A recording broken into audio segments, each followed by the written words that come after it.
Okay, so the cars are starting now the warm-up lap. Anders Nilsson just got a good start there, warming up the tires, followed by Pascal Mikula,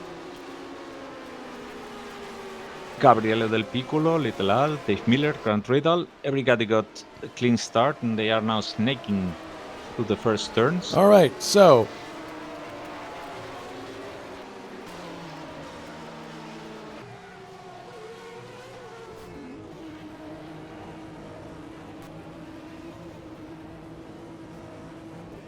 we are going to go to the game again here. Okay, so I've changed the latency settings, so hopefully that will address the issue that people were having on the broadcast. On the pole is Anders Nilsson in the Minardi Ferrari M191. Second, Pascal Mikkola in the Tyrrell Honda 020. Third is Gabriele Del Piccolo in the Jordan Ford 191. Fourth, Little Al, McLaren Honda MP4/6. Fifth, Dave Miller, Williams Renault FW14. Sixth, Grant Riddle, Brabham Yamaha BT60Y. Seventh, Brian Janik, Minardi Ferrari M191. Eighth, David Jakes, Brabham Yamaha BT60Y. Ninth, David Saber in the new Ferrari 643. 10th, Victor Alcacer, Tyrrell Honda 020. 11th, Tim Hilla, Jordan Ford J191. 12th, Adam Hackman, Benetton Ford B191. 13th, Ray Riddle, Delara Judd D191. 14th, Richard Wilkes, Leighton House Ilmore CG911. Juha Boss in the second McLaren is 15th. Jonatan Acerclinth is 16th. Mick Chapman 17th. Gianluca Desposito 18th. Guy Kramer, who I believe is making his ISO debut, is 19th. He is, yes. He was invited, I believe, by Richard Wilkes, who knows him already. 20th is Jason Whited, Lotus Judd. 21st, Lewis Stevens, AGS Ford JH25B. 22nd, Bruno Chacon, Williams Renault FW14. 23rd, Mike Olson in his 643. 24th, Jules Bouchard. 25th, K.O. McHeels. And rounding out the field is Timo Vermeersch in the Lotus Judd. So the cars are now assembling on the grid. And let's hope we have a very clean start. There is not a big hairpin, and the first turn is not too far away. But the biggest danger here is always a car standing still, stalling in the grid. These cars are so quick that everything happens before you know it. Here we go. Stand by. And the race is underway. Lots of tire smoke, but look at, oh my goodness, there's cars running into the wall, but I believe Pascal Mikkola got into the lead, and Anders Nilsson's gone off the track. Oh my goodness, there's lots and lots of cars going off the track at once. This is insane. I'm not sure what happened there. I think that nobody got damaged. They were just trapped in the gravel because they went there to avoid another car. There's Good Victor Alcacer night. returning there, and Anders Nilsson, who has now a mountain to climb.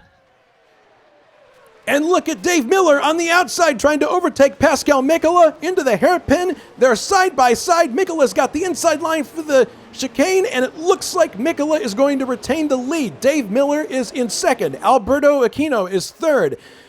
Gabriele Del Piccolo fourth. David Saber fifth. Tim Hilla is up to sixth place. Ray Riddle seventh. Richard Wilkes eighth. Jason White ninth, and Adam Hackman enters the top 10. Now around this tightening radius corner.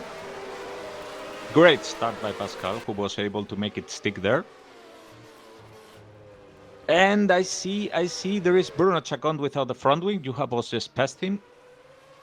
I'm thinking that we're going to have plenty of cars. Slowly, and I'm betting that he's going into the pits for repairs. Let's hope that this is not a repeat of Mexico, where the car was crippled beyond the missing front wing.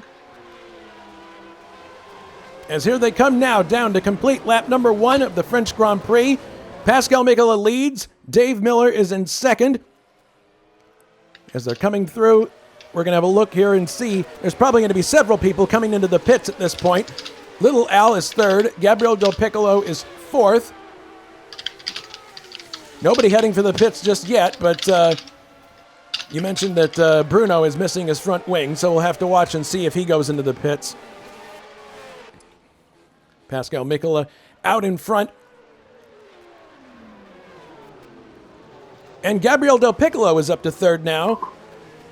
Little Al drops to fourth, so you have the three real competitors at the start of the race. Yeah, definitely. We have a YouTube chat comment. Cold tires. Yeah, that probably was part of what was going on.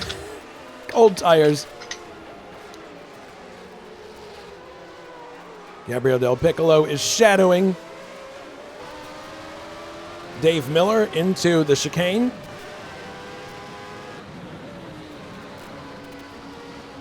Right, left. Now heading into the hairpin. Oh, and there's another car in the sand. That's Caio Michiels. Oh, goodness. Jonatan Acerclinth's in the pits. And Caio Michiels looks like he's got his car back going again. So, thankfully, he's... yeah, poor Jonatan is in the pits for repairs, and he's lost a lap, I'm sure. And you can see here that Mikola's not really pulling out much of a gap on Dave Miller. He's got a chance here to do... well, actually, now Miller's got... Gabriel Del Piccolo looking up the inside. I don't know if that's going to work. No, Miller successfully holds him off. But these three, you can throw a blanket over them. Really a fantastic scrap between these. Little Al has dropped back a little bit and is in fourth place. And immediately behind him is Tim Hilla, who's up to fifth now. Tim Hilla having an excellent race so far. Of course, it's early days.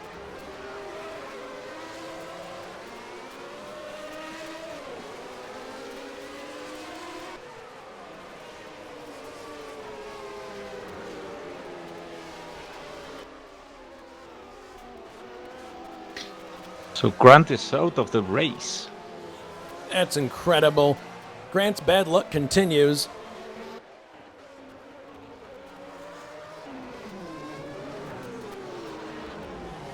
Oh, now it looks like, yeah, Mikola is starting to settle down here, and he's pulled out a little bit of a gap here. The question becomes, what is Del Piccolo going to do? He's definitely able to hang with Dave Miller. Whoa, Greg Kramer just exited the track, missed the braking point. Has now Victor Alcocer close behind. No, he will be able to make it. But yes, I'm driving errors here, and we already mentioned that when we were taking notes on the track and explaining it. David Saber goes up the inside of Ray Dahl, trying to take a position, but it doesn't happen, and that means he's going to fall back possibly into the clutches of Richard Wilkes, coming out of the chicane after the hairpin. Yeah, Richard Wilkes all over the back of the new Ferrari. Yeah, well, Gabriel is trying to take on Dave Miller. And Pascal Mikula not yet able... I mean, he's in front, but probably you would expect him to open a bit more of a gap. Gabriele already trying, but no, he can't. He's probably trying to make Dave Miller nervous, so that he misses the break or the entry point. Yeah, he's getting very anxious there behind Miller, because he sees that Pascal is in front, building up a bit of a gap. Yeah, now Pascal is starting to open up, and we have a yellow flag here. Well, that's Bruno Chacon getting back to track with the after repairing. Oh, whoops. Oh, yeah, Chacon runs off the track trying to get out of the way of people.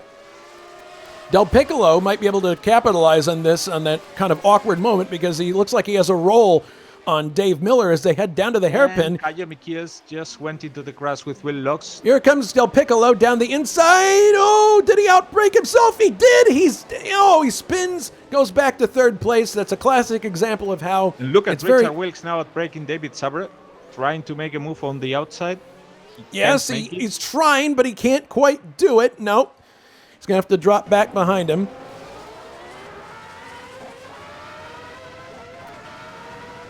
So Little Al is now right behind Gabriele Del Piccolo, and is that if that's the correct position? Yeah, Tim Hille is there. It's great to see him there because when he moved to Jordan, it seems that in the first race he was not really comfortable at all. He didn't have a good result at Mexico. He was like always at the back of the field, but now look at that. I mean, he's in fifth position now and trying to make his way past Little Al. Yeah, he's looking fantastic right now, and this is probably going to be a race of attrition. The Jordans are running very well today here. Yes, extremely well. Piccolo. Coming down to complete another lap. We are starting lap number 6 in this 72-lap race. Yeah, the Jordans are sandwiching Little Al right now. Tim Hille taking a quick look, but I think that was just to say, hey, I'm right here. Yeah, trying to put the pressure there on the car in front. Things have settled down at the front to some extent. Mikkola continues to lead. Dave Miller in second place. And there's a good, healthy gap now between him and Del Piccolo. Here comes Tim Hille looking on the inside of Little Al. Can't get it done. Yeah, it's obviously there is a big difference in power between the Honda engine in that McLaren and the Ford that is in Jordan. So it's going to be hard for him to try to make it there on pure speed on the straights. Meanwhile, you have Bottas overtaking David Jacks. My goodness, this is going to be a very and Brian Janik is there also trying to put pressure on Adam Hackman. It's interesting. We have several pairs that are dancing together here. We also have Luis Stephens and Gianluca Desposito on the back. Jules Bouchard, Guy Kramer just climbing on the curbs there. Well, Guy Kramer is now on the sand. He stopped. And I don't know, I think he has not stalled the engine, but he stopped in the sand. And I'm not sure what's going on there. Okay, he has quit. Well, we knew that this would be a high attrition race, and it's already turning out to be just that.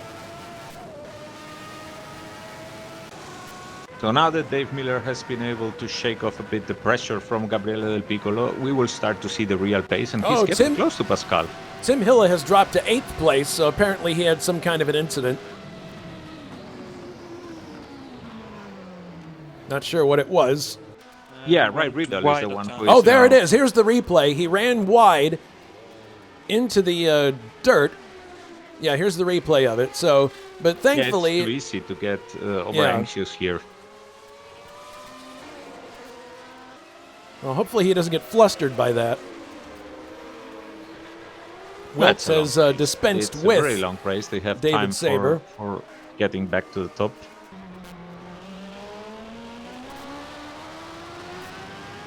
So Mikkola now leads Dave Miller by about 2.5 seconds, as you can see from Dave's cockpit as they start lap number 8.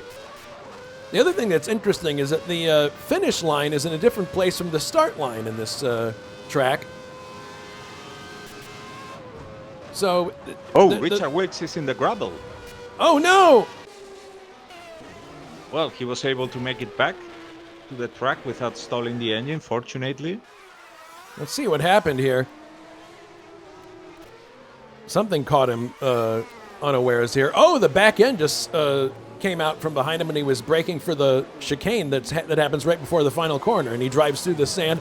So apparently driving through the sand here is not as impossible as it is at other circuits, which is good to see.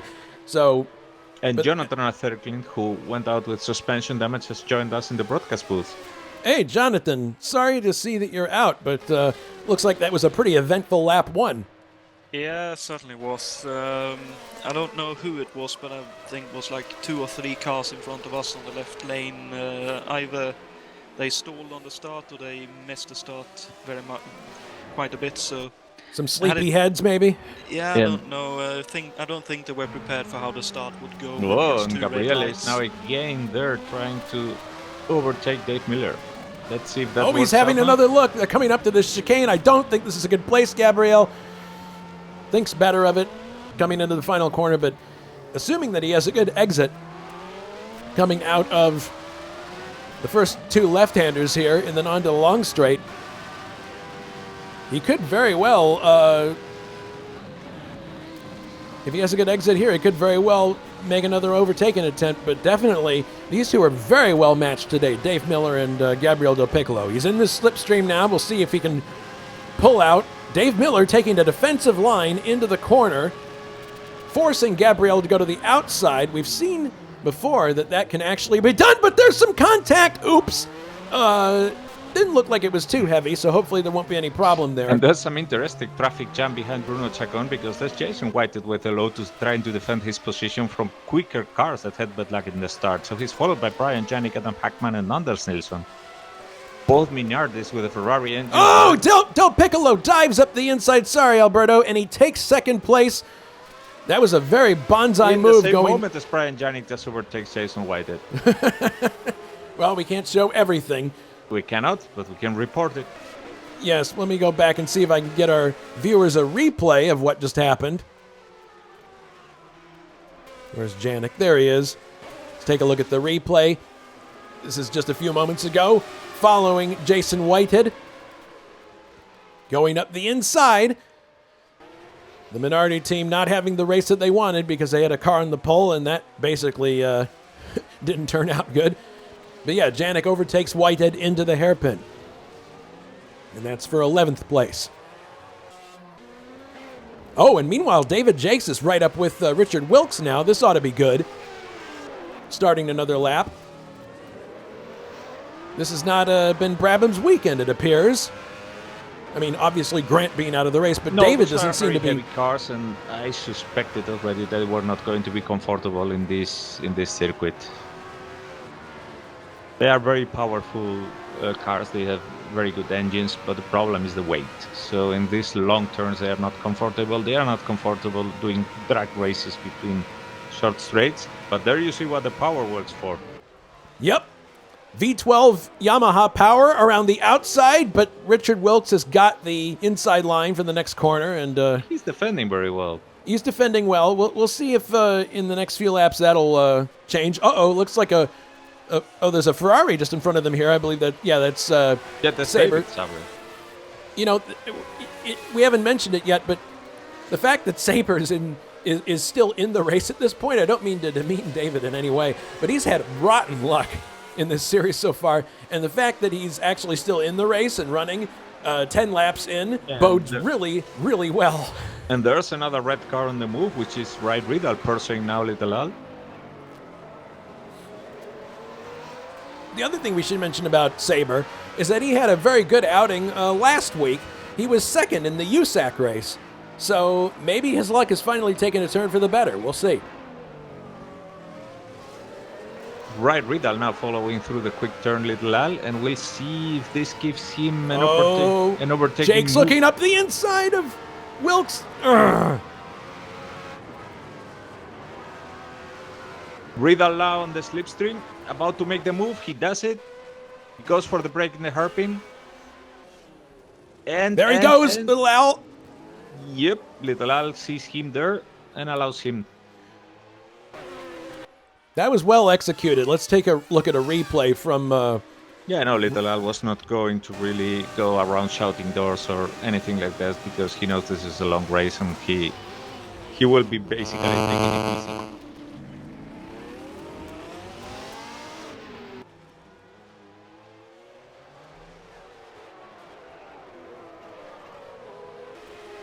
Well, that was, it was textbook driving from Radal, and it worked out really well for both of them. Yeah, Little Al made a very smart decision there and didn't counterattack.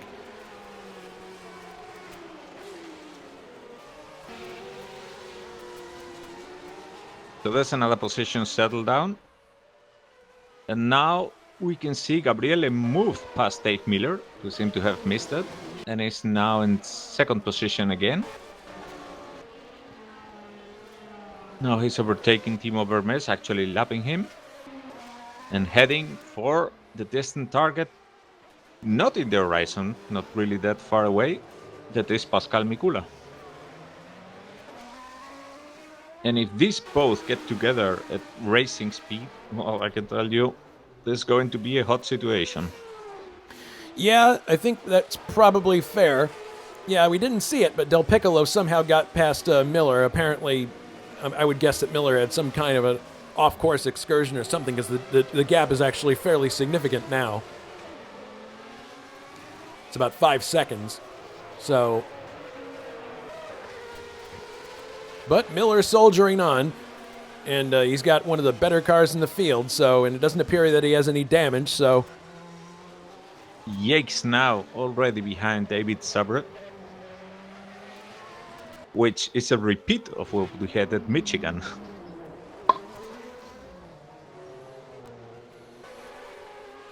meanwhile, Easy. Pascal Mikkel is still out in front, pacing himself. I'll be interested to see when Pascal decides to go for tires. Ooh, they beat Jax there. This is really close between both. Oh, yes, as they come for the last chicane and into the final turn, Jake's definitely looks like he has the speed to overtake Sabre. We're going to have two V12s squaring off here in the next few corners. This next section. I think that Jakes is going to wait for the long right turn that comes next. He's going to set it up properly here. He already picked a big angle there. And now he's going to push it here and try to get the draft. Though David Sabre did a brilliant corner there. And it was not easy, even if Jake's got a good exit there. But you see, ooh, Oh, down the outside. Let's see if he can make it is stick. that going to work? Oh, I don't think so, because Sabre's got the inside line. He gets the power on, and oh no, Jake's got it done. Wow, That's an impressive pass. very impressive. That's an impressive move. Let's take Very a look well at. executed. Let's look. Very Let's well look at played that. also on the part of David Sabre, who defended clearly his line but gave up when it was impossible. Here's a replay. Jake's on the outside. There was slight contact for a second there, but yeah, Jake's just had more. Was able to put the power down more than David in the next corner, and it didn't matter that he was on the outside. That's really impressive. He also passed meanwhile Little Al. He's now in 5th position and Little Al is 6th.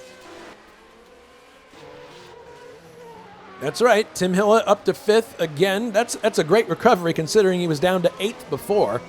After he's his in Porsche now of Ride Vidal, who is right in front, who overtook Little Al some laps ago. I'm really impressed with Tim Hilla because he had that off-course excursion. He was in the dirt, and most people would have been very flustered by that, especially in these cars, which demand incredible precision and concentration. And he filed that away and just said, okay, we'll just go right back up the field again. Slowly, but the distance between Pascal and Gabriele seems to be decreasing, though this is still a long-rank pursuit, and it's going to take some more laps. Now Richard Wilkes is stalking David Sabre, coming up the outside, going to the hairpin. Looks like he overhauls him pretty easily, yeah. Looks like Wilkes might be... Oh, Sabre! Sabre has spun the Ferrari after the hairpin. He's now backing up to try to get out of the way. Good move there. No, but... Oh, no. No, Janik. Okay, now Sabre is underway. But my goodness, that was Nilsson coming around the outside. That could have ended in tears. Let's take a look at a replay of this. This was in response to being overtaken by Wilkes as Sabre goes into the hairpin. He probably got the tires. That 12-cylinder power, the 12-cylinder power just came on too strong for him. He backs up, which turned out to be a very smart thing, but then he quickly sees that he's got other cars coming and waits until he has an opening to rejoin. Very good driving by David Sabre. Smart heads-up driving. Yeah, I think what happened there was that the tires got too hot while he was defending, and then he spun, and he could not get the car back under control until they cooled down a bit.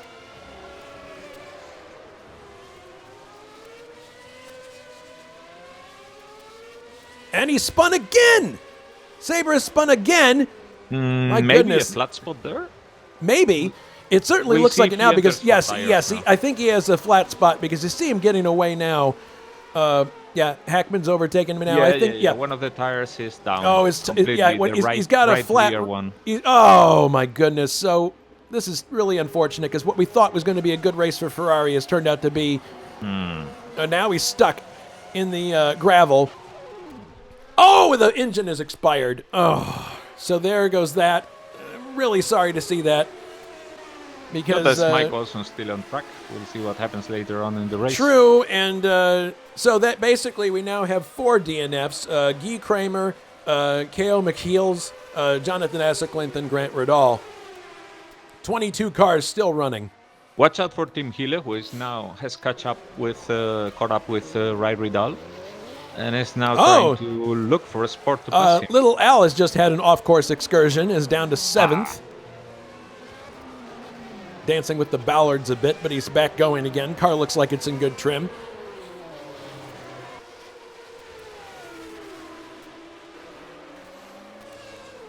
And Tim Hille now in hot pursuit of Rai Ridal. All right, things are going to get interesting here in a second for the lead, it looks like. Gabriel Del Piccolo is closing the gap on Pascal Mikola. So that's interesting. Once Gabriel got around Dave Miller, he just set off in hot pursuit of the leader, and the gap is now only 1.5 seconds. Yeah, and Pascal has been a bit more irregular in these last laps, probably due to traffic, and probably also Gabriele Del Piccolo had better luck in traffic, though I should say that he was able to go below 126. Gabriele did 3 laps ago 125.9, a mark that Pascal hasn't been able to achieve yet. He was very close to that with very low 126, but it shows that Gabriele has some speed up his sleeve if he needs it. I think it's fair to say that this track is very awkward when it comes to lapping cars. I watched several French Grand Prix at this track in preparation for this race just to get an idea of what the drivers were up against. And lapping cars is very much a lottery here. You can be really good at lapping cars, but if you catch people at the wrong time here, it can be a real problem. Yeah, that's right. Because, like we said, there's those chicanes separated by the small chutes, and even if the other car is cooperating, it simply doesn't. The momentum isn't there to pass them. So you could be stuck behind one of them for a long time. And Gabriele, speaking of getting stuck, Gabriele is, well, not stuck because he will be going for position, but he's now really, really on Pascal's toes. 0.4 of a second separates Pascal and Gabriel. Looking up the inside, but I think just watching points here to see. So if you're in Gabriel's position here, how do you strategize to get by Pascal? Obviously, the best place to do it is at the hairpin at the end of the long straight. Yes, but the Tyrrell engine is very powerful, so it will be hard for him to overtake there. Do you try to perhaps deal Pascal a dummy in this situation? Do a few laps where you go to one side, make it appear as if you favor that one? For now, and that's what Gabriele is doing, is actually to stay behind, studying him, see where you are quicker and where you are slower. And also, well, obviously, always try to put pressure to force him into an error. But first of all, study the situation. I mean, we're in lap 17 of 72. And that means that there is still a lot of race to go. Gabriele doesn't need to be here anxious to pass Pascal, which is anyway never going to be an easy thing because Pascal is very good at late braking. Look at Gabriel there. I mean, he's like trying to get a feel of the points that Pascal is using for braking. See how much room was left there for the hairpin. I mean, very clever there studying what's going on in front. Now he gives it a bit room thanks to Mick Chapman having been in the way. That helped Pascal a bit. Yeah, I think this is very much a situation where he's studying Pascal, seeing where he's strong, where he's weak. Yeah, and remember also what we have said many times about the tire situation. If you do a sprint to catch up with the car in front, you normally will be having very hot tires at the moment you arrive there, and you will have to always wait a bit until they cool down and you can force them again. Richard Coxon played that thing very well at Phoenix, if you remember. Yes, he did. Tim Hille is 4th now. And God, this is shaping up to be a fantastic race for Eddie Jordan's team. It does. Well, that's 2 quality drivers there, 2 German, who are also friends outside of this. Meanwhile, going further down the field, Brian Janik is right on the gearbox of Juha Boss. This is a battle for 9th place. Brian Janik, we mentioned, and actually Nilsson is not too far behind him, so you got both Minardi's running 10th and 11th. Yeah, they've been recovering together from that situation at the beginning of the race, and I think that Anders is happy with the rhythm that Brian Janik is having Yeah, and is don't following count him. the minority team out of this one because they're still within striking distance, 10th and 11th, and if there's more attrition, they could collect points and bolster their championship position. But we know that Janik has an amazing ability to go for the long haul in a race. He's definitely shown that prowess in the USAC series, which is something that you need to do. You need to have the long view in that series, especially with the race that we have coming up. And I think it's fair to say that Nilsson is still getting used to the car, having moved up into the minority team. I think previously he was driving for Ligier. Yeah, and if you look from Letalal's car rearwards from a view, you can see that he's already chased by Richard Wilkes, and that not too far away behind, that's Juha Boss, followed by Brian Janik and Anders Nilsson. So Yes. both McLarens are right now in a very uncomfortable position. In the case of Juha Boss, it's like being hunted by a pack of hungry wolves.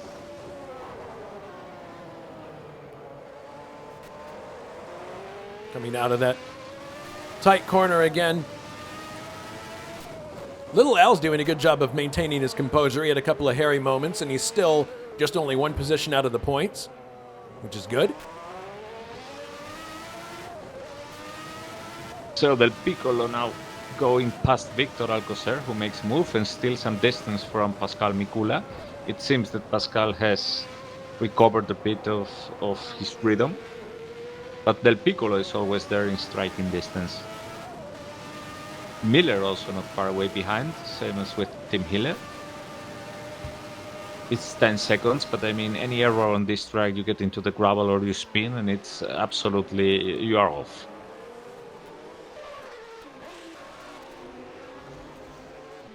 Oh, goodness. Well, back markers are now becoming a problem for Gabriel, and he's lost a bit of time to... There you go. Just one miscue with a back marker, and that's all it takes. And Mikkel has pulled out a little bit of a gap. It's now 1 1/4 seconds. And this is a very difficult track to let people pass that as well. So even Yeah, if Yeah, you want to let unless them you by. get caught in the quick section before the hairpin. Those. I mean, you really have to stop the car in the chutes between chicanes if you want to let someone by, which is obviously going to destroy your race. And if there are more cars coming from behind and find you nearly stopped there in the chute, then it's going to be an unpleasant situation. So it's always a very hard call for the drivers, even if they are willing to help.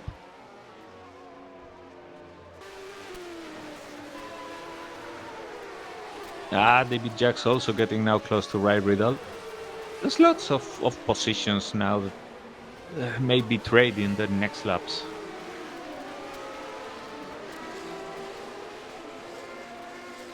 Boss is still able to fend off still Brian Janik and Anders Nilsson, which is interesting. Probably he sped up a bit.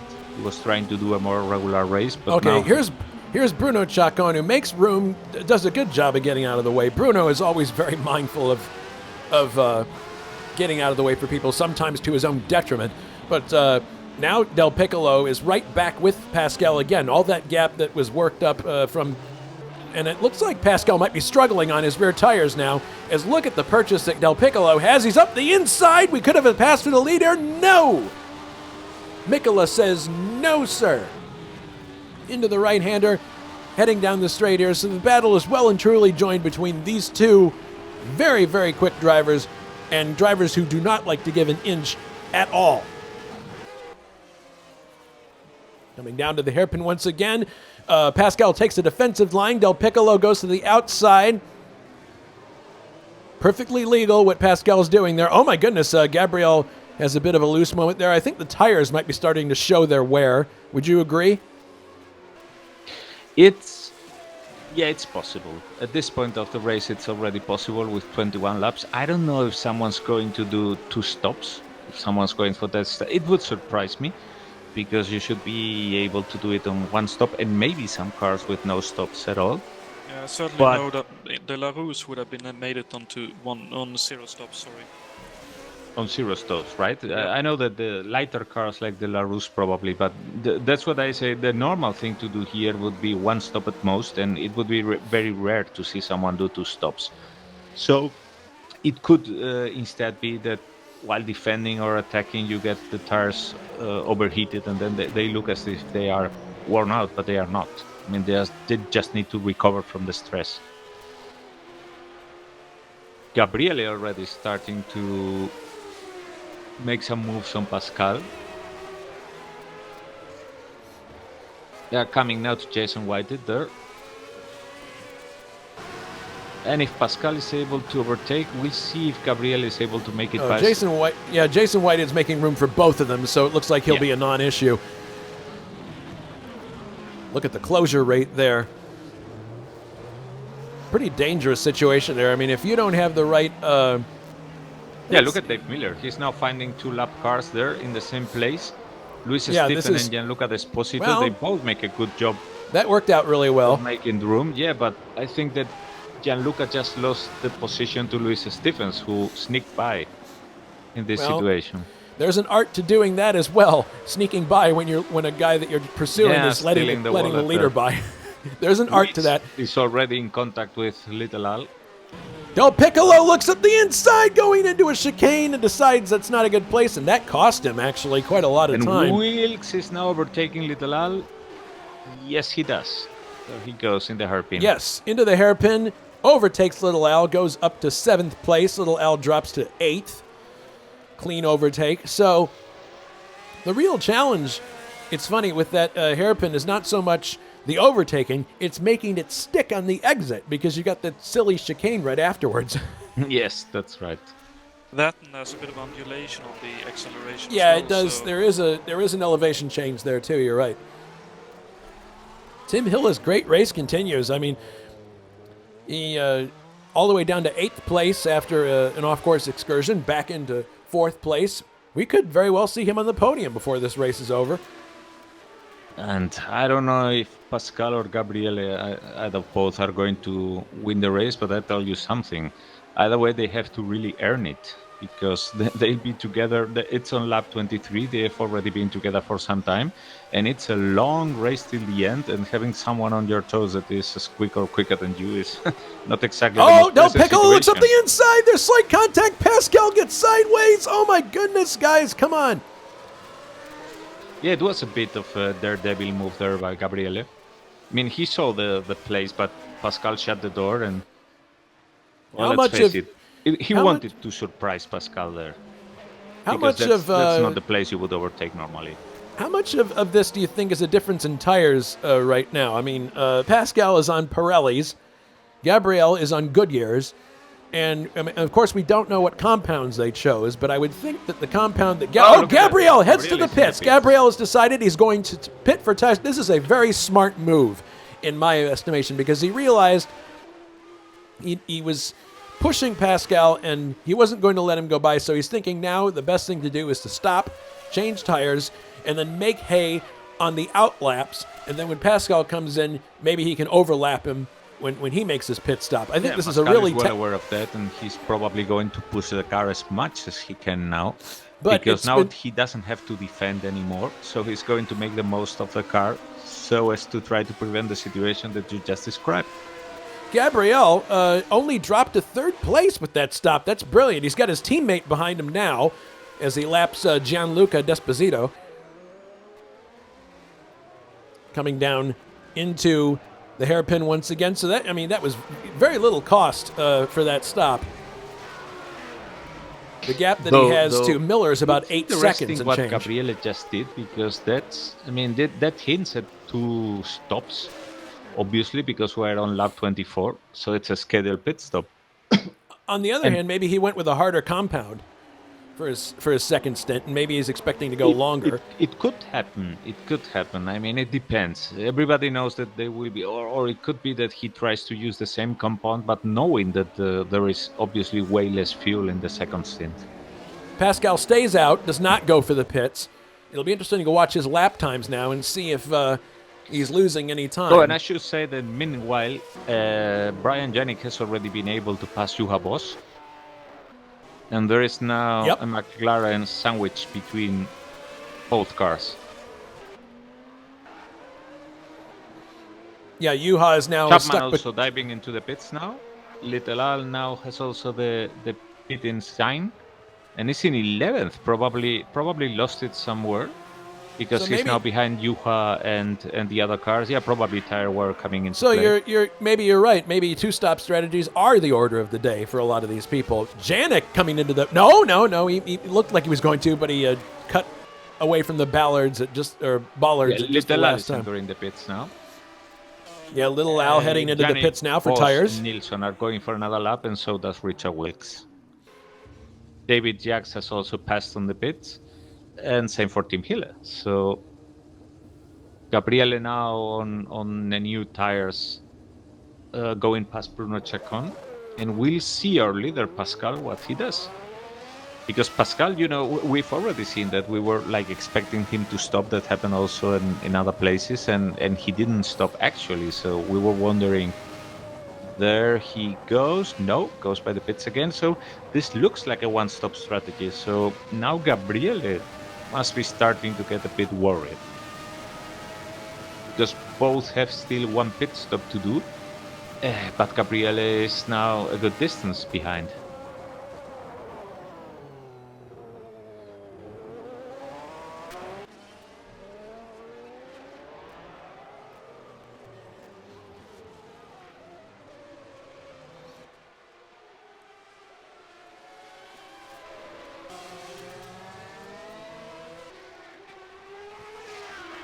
Be interesting to see if the Minardi team makes any decisions here with tires. Janik stays out, and so does Nilsson. Mm-hmm. A lot of cars in the bottom half of the top five are kind of running by themselves right now. A little more space. Hille is starting to close on. Oh no, that's Bruno Chacon. Never mind. Del Piccolo right up with. Oh, there we go again. I'm misidentifying cars. Victor Alcacer overtaking him. And he's not that far away now from Miller. The gap is now about 4.25 seconds. And just a bit ago, it was 8 seconds. So you got to wonder when Miller is going to be going for the pits to get some tires. He stays out for another lap. And we'll see what the gap is here when Del Piccolo comes around. My goodness, he's just dispensed with a bunch of lap cars. The Lotus duo. Actually, Whitehead and I believe that's Timo. That's not a battle for position, actually. No. And Luis Stephens, I just saw that he killed his engine some laps ago. Oh, goodness. Yeah, I mean, he was a very surprising pole position with that Tyrrell some Grand Prix ago, and now he has had the bad luck of killing the engine.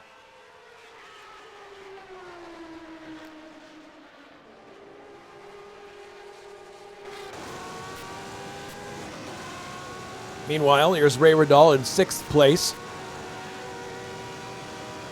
lapping Gianluca Desposito. So Ray is quietly having a good race. At the end, Though he's already under pressure from... no, sorry. No, but, Yeah. well, I mean, that's... I was confused because Gianluca is the teammate to Richard Wilkes, who is actually behind. He's on the way. Behind.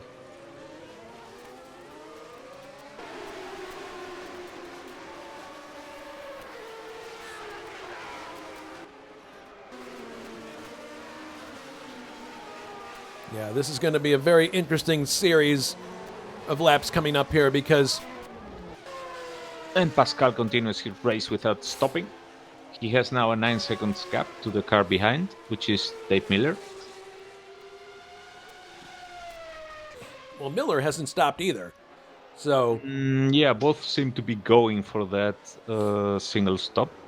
While Gabriele still has to do one more. He's 3 seconds behind Miller and a total of 12, I would say, then behind Pascal, or 15 seconds. So it's not really a huge gap. I mean, if he has the pace. No, if you have the pace, then you can overcome a stop like that. I mean, if you don't, then there's it's a different story. Yeah, still more than half the race to go.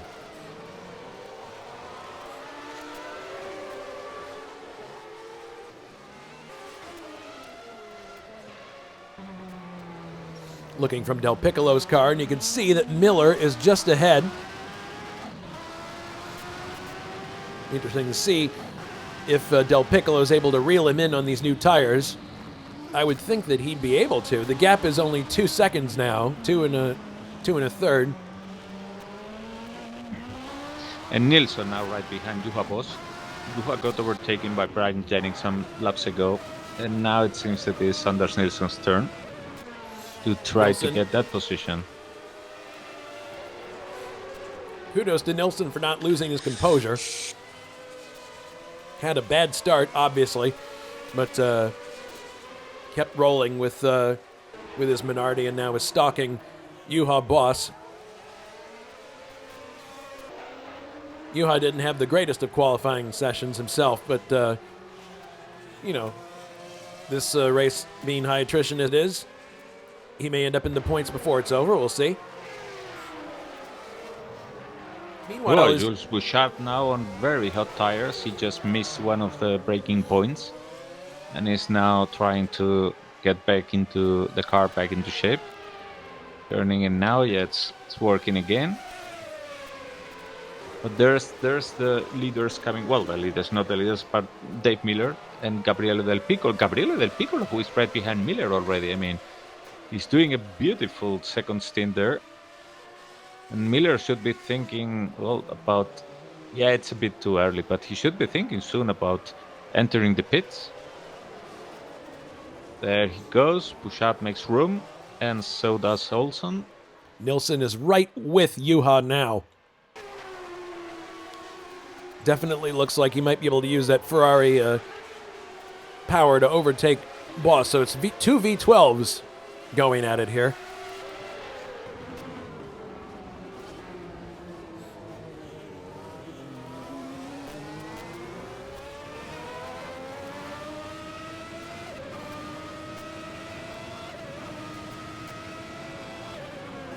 Yeah, it's a problem for Anders.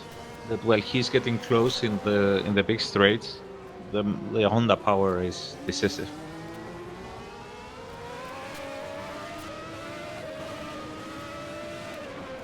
I don't know. He seems to pull up on Boss in the twisty bits here.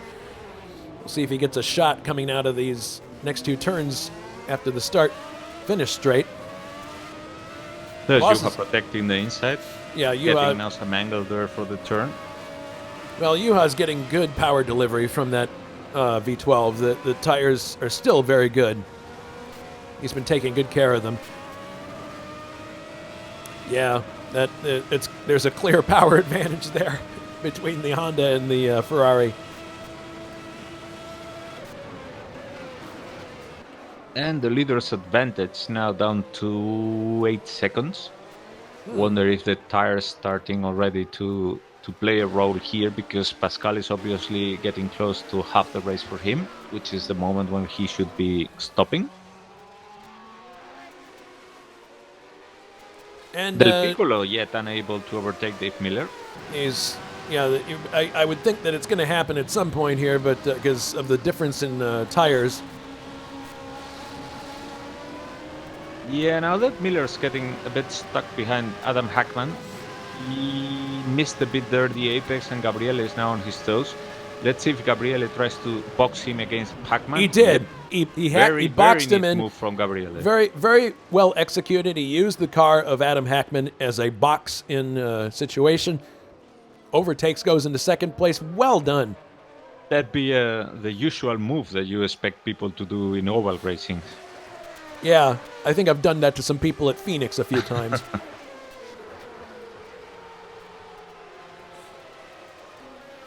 Pascal soldiering on. Yeah, the gap is 8 seconds, so kudos to Pascal. He's not, it seems that he's made the right choice of tires. He's able to soldier on. Yes, and that's probably also the explanation why Gabriele, even if he fell behind on the start, was actually able to catch up. And no, I thought he was going to the pits, but no, Pascal still goes one more lap. It's easy to think that they are, because because the best line to take is to go right up to the bollards and then turn right. It is, yes. And we actually, I think the admins made a There's a mention. yellow flag there. Well, Adam Hackman is there in the gravel. Fortunately, it seems that the car has no damage. Oh, yeah, look at Esposito just quit the... I mean, what happened there? Oh goodness, He was carrying damage from the first lap Okay. incident at We have least. a car- I don't know much else. Hackman is also out of the race. I saw I think black he also smoke got there. caught up in that first He lap. didn't come out of the gravel, it seems. Yeah, somebody had a blown engine. I think it was probably Hackman. I missed it, but in any case, we're coming up towards half distance in the race now. In another 3 laps, we'll be at half distance. Pascal Mignola Nilsson leads. still stuck behind Juha Boss at this point. And that- Little that Al is McLaren catching up with was both. very well.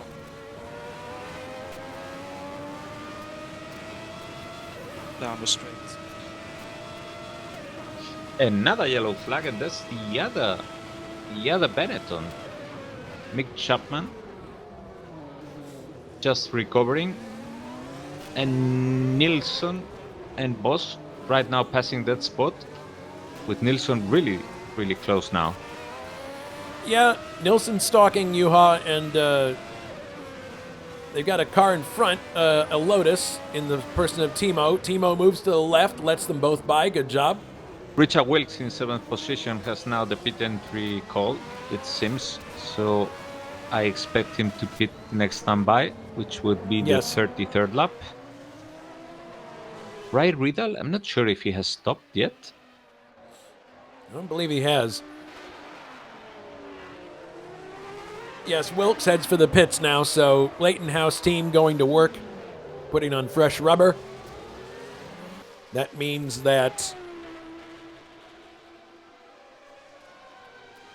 Boss is going to move up to 8th place. Nilsson will move to 10th place. Little Al will move to... Actually, Nilsson's now 9th.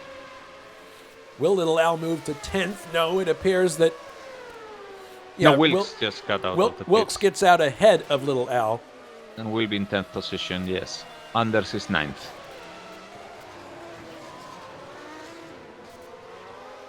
Still in pursuit of Juha Boss. Closest battle on the track. We see David Jakes now in 5th position, also calling for his pits. Nilsson still hounding Juha Boss. Whoa! David Jakes there.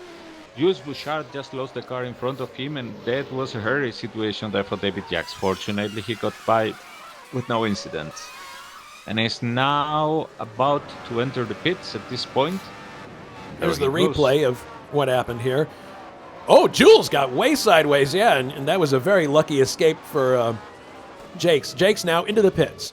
Timo Vermeers is now in the gravel. He's reversing. He seems to have lost the car at some point. Coming out slowly out of the gravel trap. Low the other Timo so that you don't kill the tires. Okay, he's on the move again.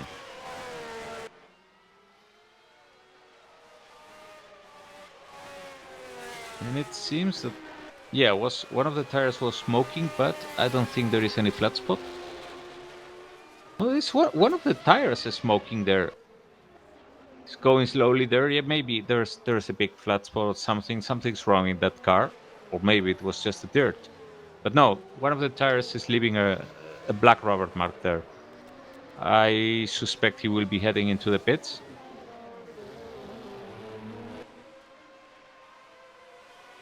Kuika cars, yes, he's asking for the pit stop. Unfortunately, this happened not too far away from the pits. Could have been worse, but still a way to go. Well, there you go. As soon as he tried to give it a bit of throttle, probably a blown tire there. Yes, because it's leaving those marks. He needs to go really slow there. Take it easy.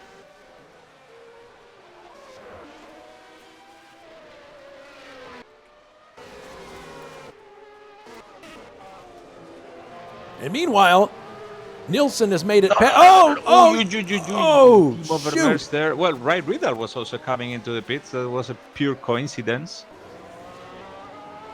And I think Timo probably also had scheduled a pit stop for now. But that delay. Bouchard has run off the track at the hairpin. He's having a difficult time with that car. Yannick also in the pits now. Yeah, so lots of people making their stops now. So it looks like a one-stop strategy is going to be the order of the day for most people.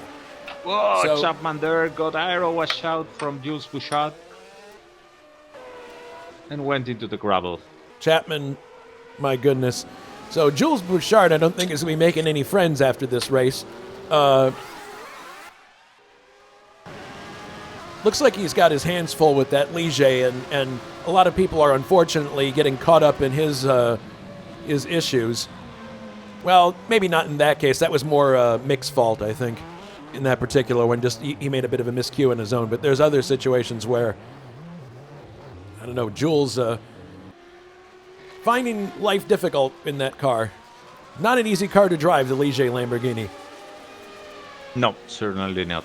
Very unbalanced car, very heavy, and with a tendency to spin. Yeah, not something that you'd like to have in a car. Especially when you're going 300 kilometers per hour all around. So with this cycle of pit stops, Nielsen is now up to 6th place, but of course he hasn't stopped yet, so we'll have to see what happens. He decides not to go into the pits.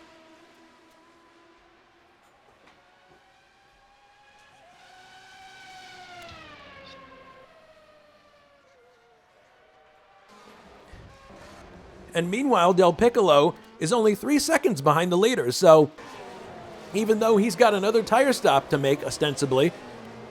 Yeah, but so is the case for Pascal, so Maybe not a bad situation for him, actually. I mean, Gabriel is in the minority. He's one of the few people that decided to do a two-stop strategy, assuming that he didn't go with a harder compound this time. His performance would certainly indicate he did not. His car is flying at the moment. Yeah, everything has worked very well for him so far. But remember that Pascal, will still have the last word. He is actually now in first position, and it's amazing that he hasn't stopped yet with 37 laps in the counters.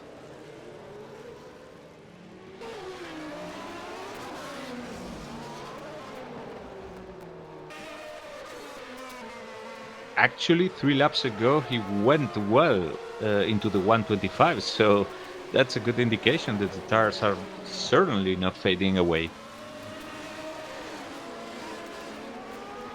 I'm wondering if he's trying to go without stops, as Jonatan said it's possible. For example, for the La Rousse it was. Potentially. If that's the case, and because he will likely know that Gabriele will stop again, I don't expect him to put much of a fight against Gabriele, because he knows he will catch him later in the second pit stop. Though Meanwhile, he could also be fearing that Gabriele puts a harder component and won't stop, so it's a gamble. David Jakes is closing in on Tim Hillen now, so this is a battle for 4th place. Yeah, Jakes in these last races has been going more from behind to the front. I mean, we all know David Jakes. He has a great race pace. He's a guy who you can always expect him to go up. There he goes up the inside, looking to take Tim Hille. I think he's going to have the position. Yes, does the overlap on Tim Hille. Goes up to 4th place. Tim Hille down to 5th. Nice clean pass. I think he was using the 12 cylinders there to his advantage.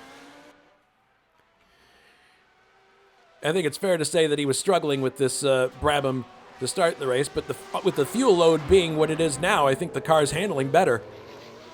And Anders Nilsson is now in 6th position, so that means that despite the hiccup at the start, he's now already in points. Yeah, but he hasn't stopped yet. He hasn't stopped for tires yet, so...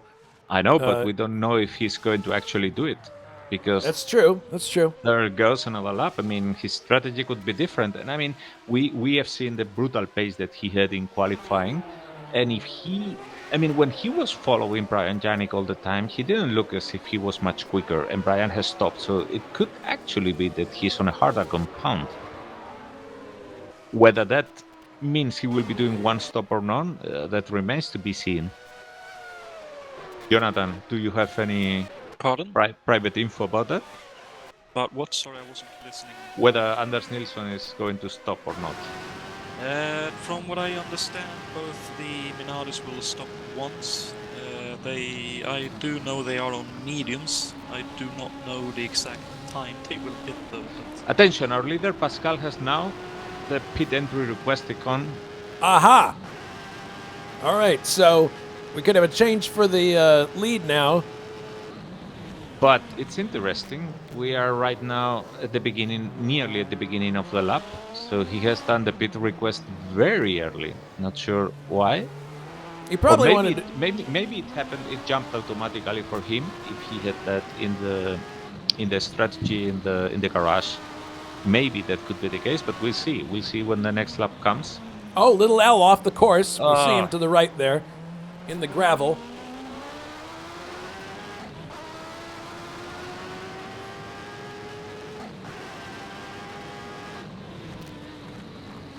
Right, left. So keep your eye on the car in front of you. Pascal Mikola. We'll see if he goes for the pit lane or if it was just one of those automatic snap-on things that happens occasionally. Yeah, we're nearly there now. And yes. And there he goes. Pascal goes into the pits. We got a new leader now. And now it's going to be interesting because at this point, Gabriele still needs to stop. He was only 1 second behind Pascal. And will be now biting hard and trying to make the most of this clean air that he just got. If there is no error, they should be really close when Pascal comes out. Well, Pascal gets out ahead of Miller. Yeah, there's quite a gap between Miller and Pascal. That car you see in front, that is Bruno Chacon, actually. And Miller running by himself now in third place. And David Jakes now pulling away from Tim Hilla using those 12 cylinders. Still, Tim Hilla having an excellent race in 5th position. Eddie Jordan's team and 7-Up and Fuji are definitely liking this. And Mike Olson, who is going to be lapped now, but is in 15th position, and I'm really happy to see him in the race because he has had really bad luck in the previous races. But now there he is, soldering on. With Del Piccolo. what I would say is an undamaged car.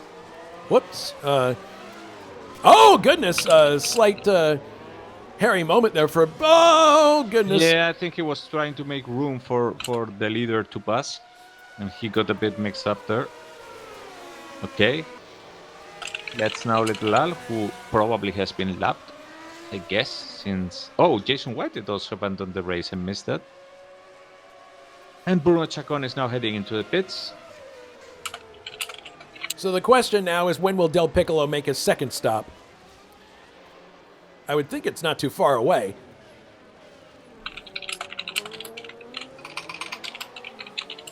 And the gap is 13 seconds between Del Piccolo and Mikola after Pascal made his pit stop. The other thing to keep in mind is, you can be having a fantastic race and that can all change in the blink of an eye. Here, if you have one miscue, it's going to hurt. One miscommunication with a back marker is all it will take. It may not even be something you do.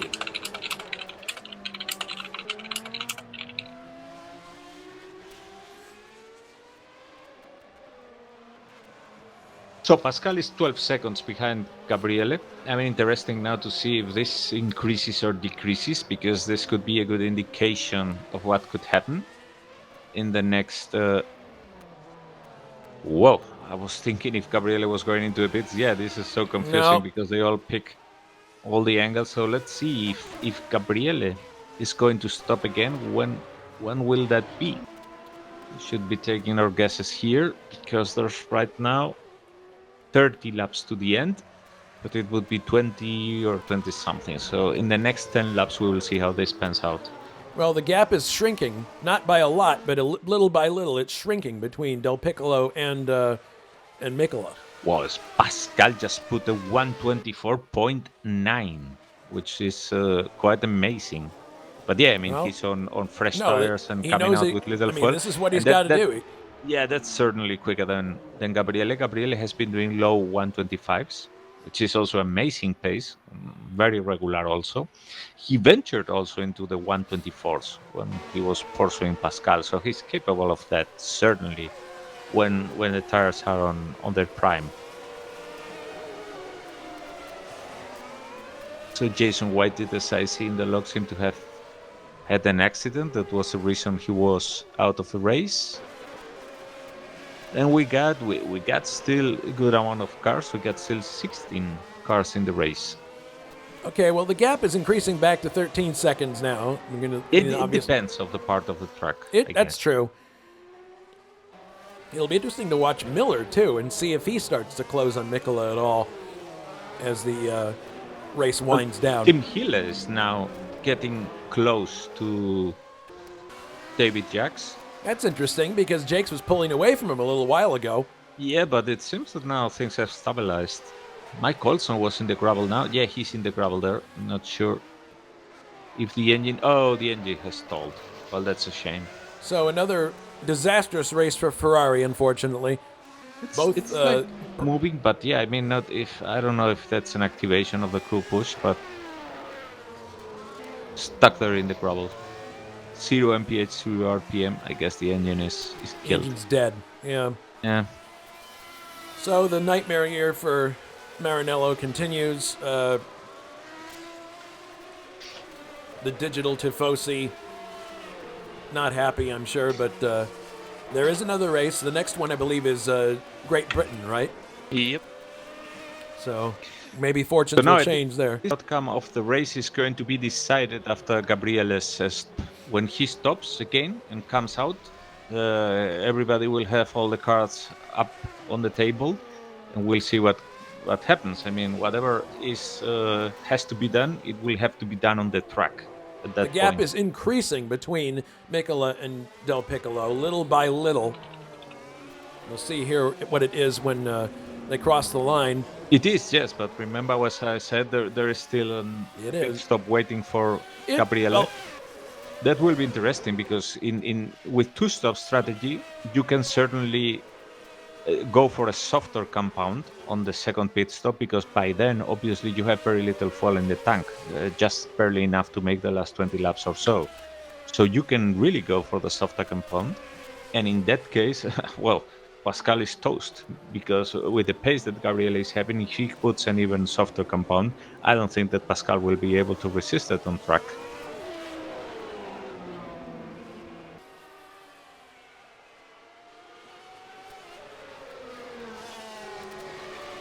Yeah, you're right. It does look like the gap is stabilized somewhat between Mikola and Del Piccolo.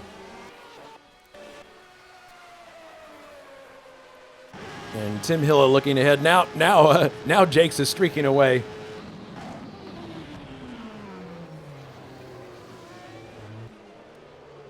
There's Brian Janik now, trying to overtake Rai Ridal. While he's getting the blue flag to let Gabriele by, but I think he's fighting for position with Rai Ridal, so it's certainly not the easiest situation for him. Gabriele wants to get by. Brian Janik doesn't want to lose the slipstream from Rai Ridal. They're coming now to the overtaking point, and Gabriele will get anxious with this, and with reason, because, well, there goes Brian Janik, lets him by. Yep. Rai should be doing the same now. Although this is an awkward situation, but yeah, I would think that shouldn't be too difficult. Yeah, the gap is just hovering in the 13-second range, not changing very much, so it's going to be all down to when this pit stop happens and how good it is. Okay, let's see. Well, Gabriele there thought probably that Rai was letting him by. That was not the case. Rai now is he lets him by. Very wary of Brian coming from behind. Now he let him by. Oof, Brian entering here really hot. I mean, he saw what was going on in front, and that Rai was going to have to lift at some point to let Gabriele by. And now the hostilities will resume. Yep. God, it is always that camera angle when they come to those bollards. It looks like they're going to go to the pits, but they don't.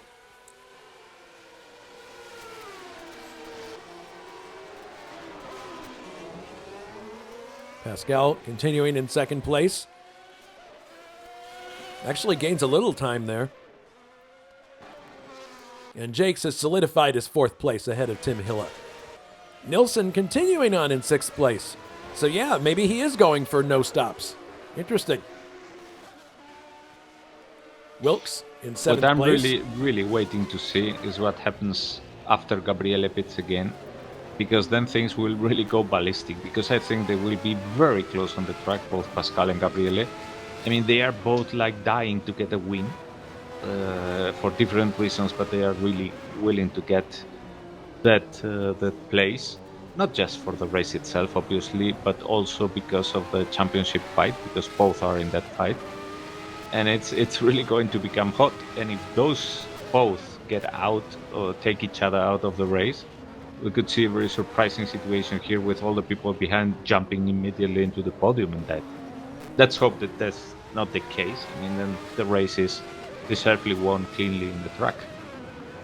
Meanwhile, Brian Janik very close to Ray Radal, looking for a way around him.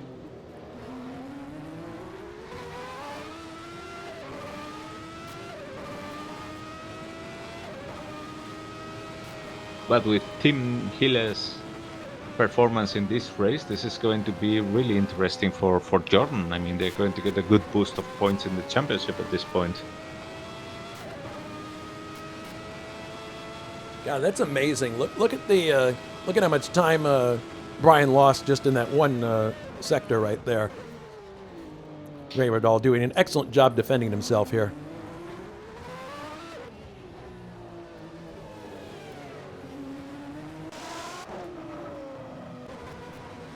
Difference now static between Gabriele and Pascal, and it's now a matter of time until Gabriele enters the pits, and the outcome of the race, the main plot here, starts unfolding.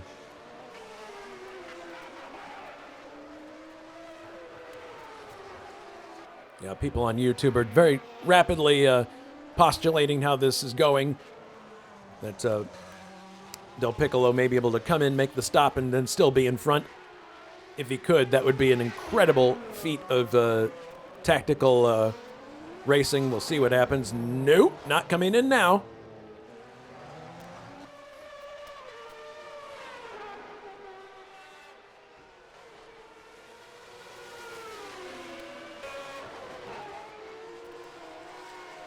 By the way, we want to thank everybody watching on YouTube. We had a slight technical issue at the start of the broadcast. Apparently, the stream was lagging for everybody, so we ended the original stream, made a duplicate of it, which is one of the nice features that YouTube has. You can set up a new stream with an exact duplicate of what just previously had been broadcast. That's probably a feature that was designed for situations just like this. We changed the latency on the broadcast, and now I think we've only had one lag reported so far. So I want to thank, first of all, the viewers for alerting us to the problem, first of all. Secondly, for staying with us. So thanks very much for that. And we will obviously do a post-mortem and look at the settings and make sure that we have the right latency settings for the upcoming races. Or it may have just been a one-off strange situation with local internet. Who knows? But anyway, thanks for sticking with us. We really appreciate it. So Gabriel is now going by the pit entry. He goes for another lap, and since we seem to have a bit of a calm moment here, would you think, Jason, it's a moment to go for the quiz? Yeah, let's do the Nilsson is in the pits, by the way. He just got into the pits, and it's coming right behind Brian Janik. Oh, so now we have, and that drops him to ninth. Yeah, I figured he was going to stop at some point. So yeah, now we have both black and yellow Minardis running together. Mm-hmm. All right, yeah, let's do the trivia question and answer right now. Oh, all right. So the question is, who was the first French driver to win the French Grand Prix during the Formula One era, 1950 to present? Was it A, Jean-Pierre Jabouille, B, Alain Prost, or C, René Arnoux?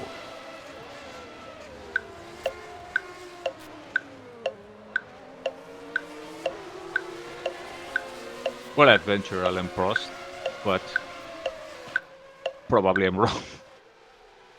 I want to think that Arnoux won once. I don't know if he won before Prost did though, so I will... You're both wrong. The answer was Jabouille. It was the race with that epic Arnoux and Villeneuve fight at the end. Dijon. That's true. Because I was thinking of that race and thinking, no, he didn't win. Yeah, of course he didn't. The other guy won, and it was Jabouille. You guys need to read more F1 books and less USAC books. Well, maybe not you, Jonathan, but... You can't blame me, I wasn't even born at the time, so... That's true. At least I have that going for me. In terms of not knowing that. So Nilsson is settled in behind his teammate here. And meanwhile, Janik is... he's still right with Ray. Oh, Ray has a very poor exit out of the hairpin. It'll be interesting to see if he's able to capitalize on this. He's right with Ray right now. Well, it's interesting to see that the gap has increased between Gabriele and Pascal to nearly 15 seconds. So maybe Gabriele not going to stop again, and he put different tires in, and he basically it's a possibility. Everybody.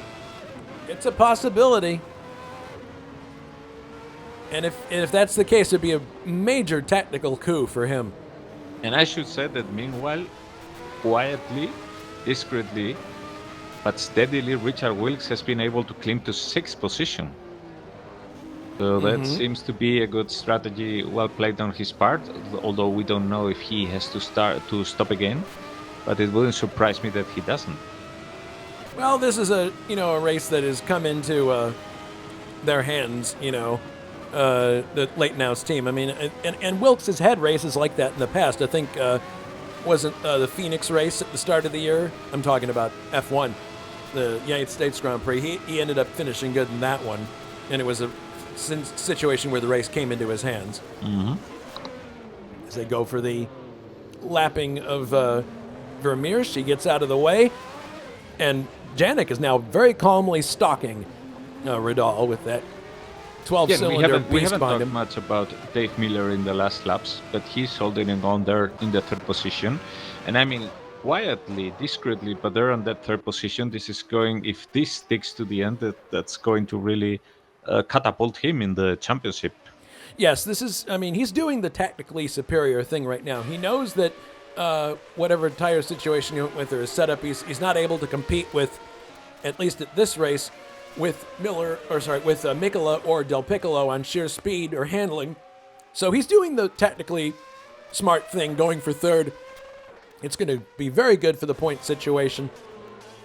Yeah, and Anders Nilsson, also on very fresh tires, is now stalking behind Brian Janik. Brian was stuck, unable to overtake Ray Ridal, but Anders Nilsson is coming from behind and is probably going to overhaul both of them. Yeah, Janik really wants... If they get a bit distracted. Janik has been trying to get by Ridal for a bit here, been trying to get close enough to get by him. He hasn't quite been close enough yet, but certainly at some point, Anders is going to start knocking on the door, so this could become a combustible situation. And Giancarlo Minardi is probably going to be saying, guys, whatever you do, don't take each other out of the race, please. Interesting. The gap between Gabriele and Pascal continues to increase. It's now 16 seconds. And this makes me wonder, because it seems that Pascal, on whatever tires he put on this second stint, seems to have lost a bit of pace, which is weird considering that he has less fuel and probably the same tires. Maybe he chose a different compound and is unable to get them to the temperature. I don't know. Perhaps. Or maybe he was more hampered by traffic. Because he's coming now, for example, to lap Brian Janik, Anders Nilsson, and Ray Ridal. If Gabriele has to go into the pits, this would be probably a perfect moment to do so. But no, he's taking another lap. 75% of the race complete. So, yeah, probably. I mean, if Gabriel is going for a second stop, it's going to be on the next lap or immediately afterwards.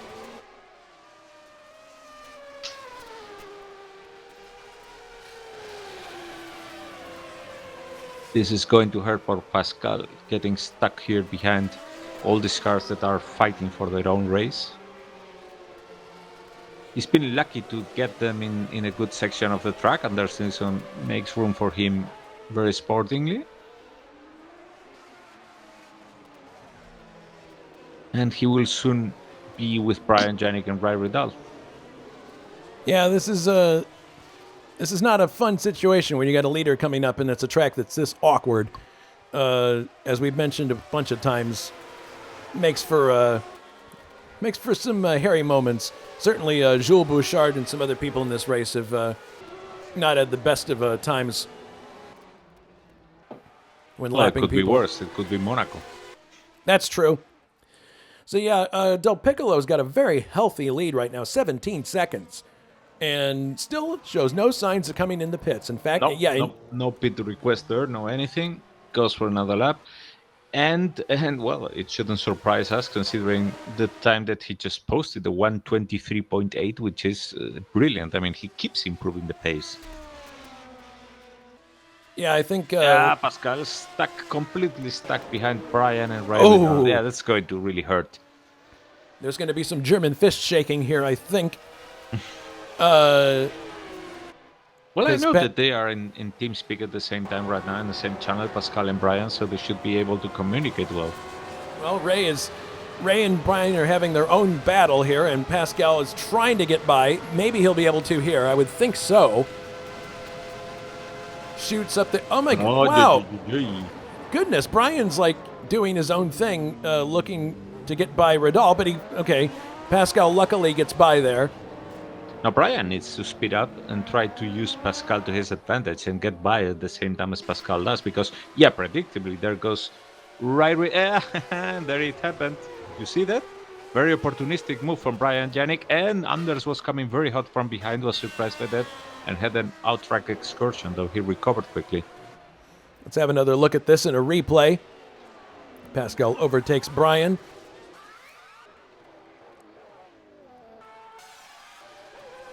Oh, yes, yeah, Brian got both of the Minardis, took huge advantage. I think they caught Ray sleeping in that instance. Yeah, they did. Wow, actually, Ray was able to maintain 8th place. So, good for him, but goodness, yeah, I mean, that was a classic example of... Okay, and hang on, because Gabriele just did his pit stop while we were waiting for that fight, and has come out of the track, to the track with 2 seconds lead in front of Pascal. So the cards are now. Here's the replay of the stop. And anything that happens has to happen now. Oh yes. So this is for the win here between these two. There was the stop. And Gabriel is on cold tires now. You see Mikola just behind. So the tactical decision to go with 2 stops worked. Gabriel stays in front of Pascal on just that. That's amazing that the tactical strategy worked really well. Yes, the undercut happened. Tiago called it on the chat. So now it's a question of, okay, can Pascal reel in Del Piccolo at all? I don't know. I think it's going to be a tall order because Del Piccolo's on fresh rubber. Yeah. If he had planned well this and has now the softest compound he can handle, that's going to be hard. Though I should say that Pascal isn't falling behind by any stretch of the imagination. I mean, he's actually improving his lap times and going hot in pursuit of Gabriela. Look at that. I would say that the difference is actually shrinking. It'll be interesting to see if Miller can make some inroads into Mikola before the race is over. There's a pretty sizable gap there. It's 16 seconds. So if he wants to try to catch Mikola, he's going to have to get on his horse and really go for it. But My guess is he's probably going to be okay with third, taking the long view in the championship.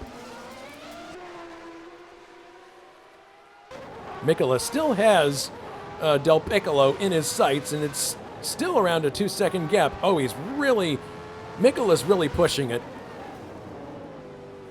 He's got to be careful. Of course. I mean, he even if he is not able to overtake or whatever, he needs to let Gabriele know that he's there and that whatever the slightest error that Gabriele makes, he will be out of the lead immediately, and that's what puts pressure on you.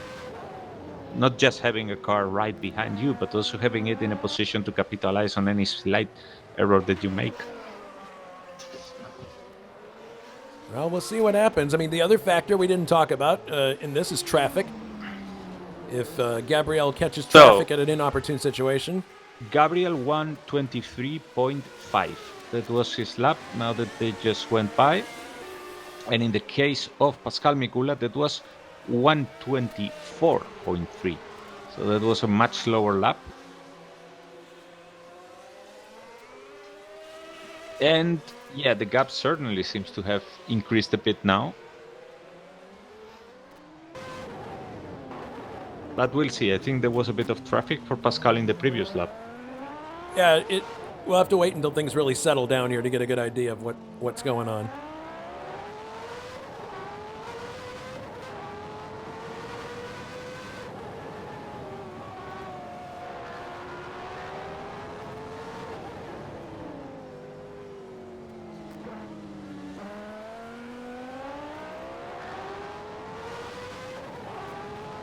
So Brian Janik in front of Ray Riddle, who is sandwiched between him and Anders Nilsson. And those guys are also fighting for position there. Look at Ray Riddle. I mean, he must be very angry at having gotten his wallet stolen like that. And he probably will want that position back because he was fending off Brian Janik pretty well. Yeah, now he's also in the uncomfortable position of having Anders Nilsson right behind him. Yeah, he's in a Minardi sandwich right now. And yeah, Ray is definitely not happy. I wouldn't be surprised if he's able to get back that position because he did a good job of holding off Brian prior to that. Yeah, he's right with him now. We may see a attempt here when they get down to the end of the straight. Yeah, it's a hot situation, and you can follow that while I watch what happens on the lead. Meanwhile, Nilsson's right with him too, so we could see a big shakeup here. Ray looking up. Goodness, Janik took the defensive posture, and Ray's going to try around the outside. Doesn't look like he's going to get it done. Nilsson looks up the inside. Oh, there's contact. Brian made a mistake. Riddle goes through into 7th place. My goodness. Whoa, that I was not expecting that. Janik is now trying to counterattack on Riddle, but that was interesting. I don't even think Riddle was expecting that. Riddle was trying to defend his position against Nilsson, and Janik I think Janik's problem might have been that he came into that hairpin on a defensive line and it messed him up on the exit. That might have been what happened. But Janik is right with him now, my goodness. Looking up the inside, contact, Riddle into the grass. Oh my goodness. Brian just shouldered him aside there. And both Minardis go up 7th and 8th. Let's take a look at a replay of that. Meanwhile, the difference at the front is static, but they are taking turns to failing in the lap because they are alternating between 123 and 124, and that depends on traffic. Now, Gabriele lost a bit while lapping Bouchard, and Pascal is coming closer. Yeah, Janik basically just went down the inside of the third to last turn and shouldered Ray out of the way. I don't think he's going to be too happy about that. But now it's Minardi's in 7th and 8th place. Ray Riddle drops to 9th.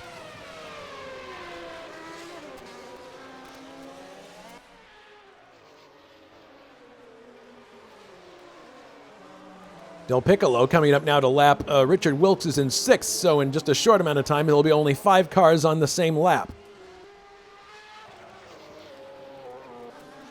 It's a steady 2 seconds, 2.5 seconds between Pascal and Del Piccolo. It got Way below that when Del Piccolo had to wait a bit to pass Jules Bouchard, but then Pascal obviously had to go by in the same situation, and the difference returned to the same. But they're lapping in the same times, so it's like if anything puts them together, it's going to be a really hard fight.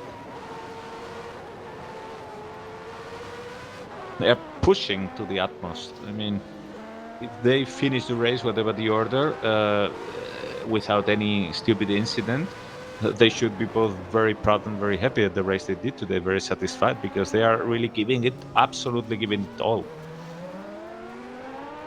Pascal coming up to lap Wilkes. And Riddle now in Nilsson's slipstream, he goes out, he tries to make the move.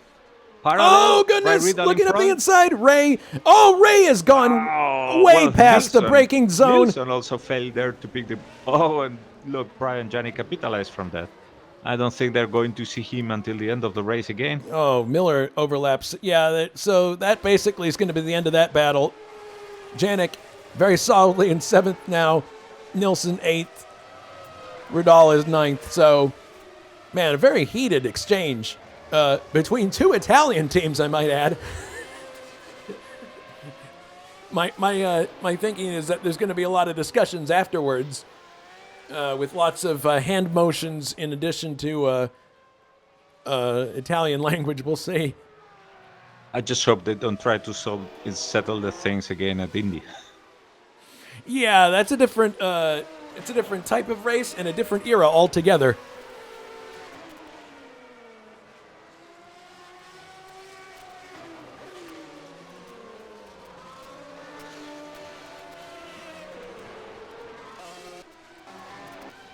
So Brian Janik now found himself there in 7th place, and I would say with good chances to keep it for the end of the race. But it's one of the worst places to be, as Jonatan knows. Yeah, it's certainly very frustrating if you end up there several times, but at least the way it works in this F1 championship, it's probably a good place to be, because the last few laps is where everything happens. So if anyone has any kind of small issues up the front towards the end, he'll be right there to capitalize on that.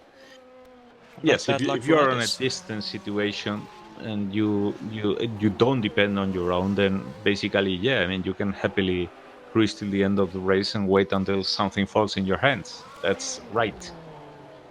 If you are close to the car in front, then it leaves you with that face of, oh, Jesus, what it could have been. So now the gap has increased in the lead. Gabriele is pushing as much as he can, and there seems to be no lapped cars now. 10 laps to go in this French Grand Prix.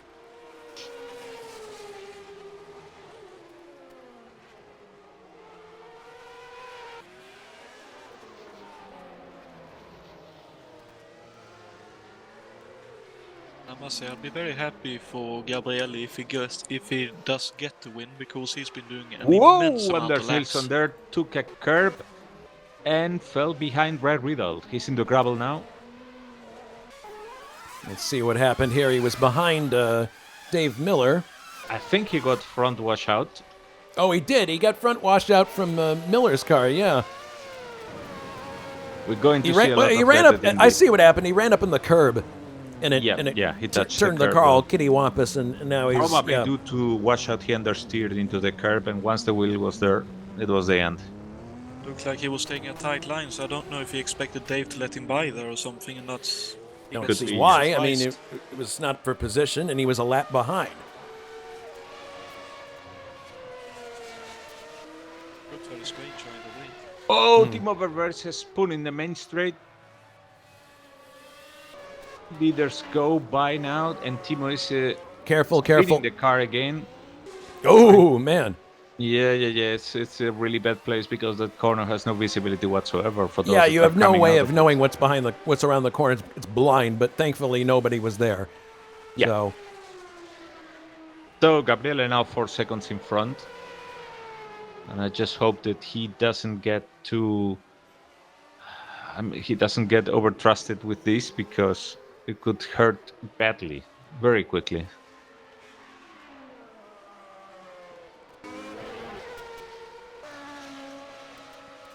Yeah, I think if Mikkel is smart, he will back off and just come home second and bag the points. But that's very easy to say sitting in the commentary box. If you're Mikkola, it's probably a hard sell. Yeah, he knows that he's not gaining on Gabriele, so his main target right now is to lap safely at the best speed that he can, balancing the safetiness of what he's doing and the speed that he can attain, so as to simply keep Gabriele on his toes, and well, obviously because of that, easy bringing him into making an error. But at this point, it's obviously Gabriele's race to lose. I would say so, yes. And what would be the champion situation if the race finishes like this? Well, we can think about that. Let's have a look at the points going into it right now. So Coxon will not score any points, obviously, because he's not in this race. Miller's currently third, so he would get 4 points, and that would bring him up to 25. So Coxon would well, hang on a second. Mikkola in second would have 26, and then so yeah, actually Coxon would retain his first place in the point standings if things were to finish the way they were right now. Looking at it, Mikkola would get 6 points. He'd have 26. Miller would get 3 for or 4 for third, so that would be 25. Coxon gets 0. He is 28. And Del Piccolo's not in the top 5, and he gets 10. So right there, I guess it depends on what Del Piccolo's. There's also David Jacks going to score points, but Del Piccolo is obviously some positions ahead of him. But I mean, everything will get nicely packed there at the top.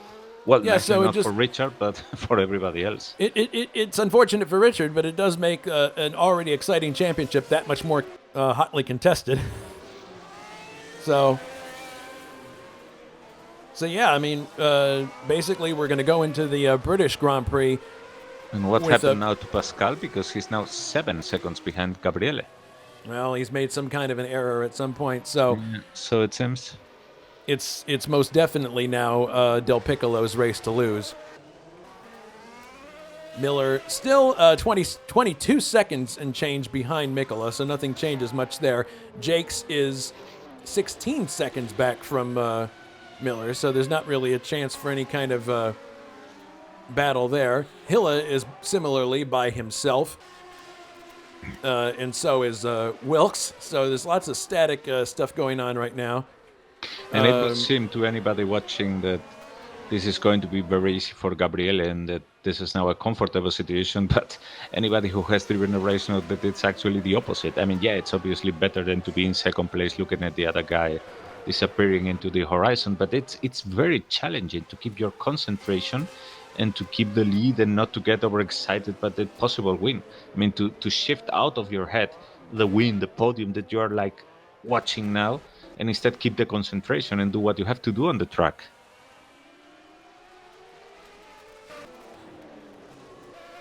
Just looking through the order here. Let's give you a rundown of where everybody is as we come to the conclusion of the race. Gabriel is, of course... Nilsson is again getting close to Rai Bridal, even after that incident. Well, let's focus on that then. He could get a second chance here because he's close enough to give Rai some headache in these remaining 8 laps. And I don't think that Rai will be making it any easy for him.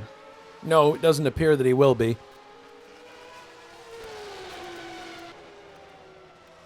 Both quietly followed by both McLarens, who are still in the race there, though unfortunately not going to collect any points. Yeah, I would say it's going to be a race to forget for McLaren, which is unfortunate. I mean, kudos to little Al and Juha for soldiering on. But I think we found with this race that this track just simply does not suit some driver types. Never mind what car you're driving. I talked to several people and prior to the race, and there were a lot of people who just flat out said they do not like this course. So, you know, when you don't like a track, even if you have a good car, it can be really annoying. And sometimes it just nullifies any advantage you have. If it's just not the kind of track that speaks to you as a driver, sometimes that just takes all of your advantage off the table regardless. Very much true indeed. I remember watching the 93 IndyCar series, actually. Trust me, there is a parallel here. And Mansell had already done really, really well in the early part of the season, and they went to Toronto. And suddenly nothing could seem to go right. For whatever reason, the setups were not right in the car. Mansell was not comfortable, and he had 2 major accidents in practice that weekend and then ended up retiring with a wastegate problem. But it was just one of those weekends where you're just like, good grief, this was just a huge mismatch of driver, car, and circuit. Just nothing could go right. So everyone loves to remember that, Mansell just came in and won the IndyCar series on his first time out, but it was not without challenge. Obviously, he had that terrible accident at Phoenix that took him out of competition for one race. But the other thing, he had races like Toronto that everyone conveniently forgets, where he just was not competitive. Yeah, I really would have loved to have seen him in '93 paired with the other Andretti, with Michael, who was young at his prime back then. Because when he was in the Formula One, he was never focused on that. He was shifting to and from the States. Alberto, I know that we've been talking about podcasts that we might do. I would love to do a podcast just about Andretti and his F1 bid. Yeah, and just post-mortem. Definitely. What went wrong? Because that's one that we should be talking about. So you just gave away something else that we're preparing. Oh, geez. Sorry about that. So it's as well that we say it. Why not? I mean, we've been, indeed thinking We're working about on it. podcast. Yeah, we're working on it. We have a lot of stuff between our hands, but once our great month of May is past, because that's what we are centering now, stay tuned, because there will be some interesting stuff. We will be starting to make a teasing game to reveal some of the things we will be doing the following season, and there will be podcasts and more stuff.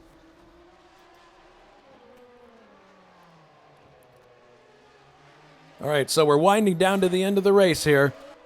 I'll give everyone a reminder of where everyone's at. Our leader is Del Piccolo as he comes through. He has 4 laps. 16 seconds. 70, 71, and 72. So 3 laps to go now.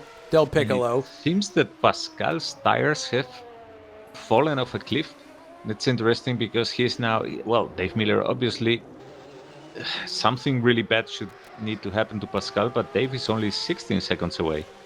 Yeah, and it's decreasing, I can tell you.